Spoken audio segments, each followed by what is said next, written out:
video, we will be learning how to use the illustration grid.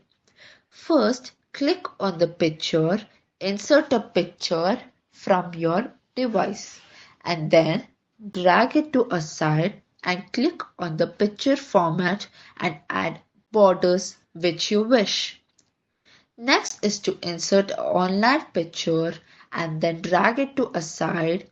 Click on the picture format and add a border to the picture. Next is all about shapes. Click on the equation shape and fill it with colors. Add a shape fill and add your colors. The next step is to click on the smart art and click on the pyramid and choose a basic pyramid and add a text that you desire. With that, change the colors as per your requirement. Further, you have to choose a screenshot available in your windows and add a border to the screenshot.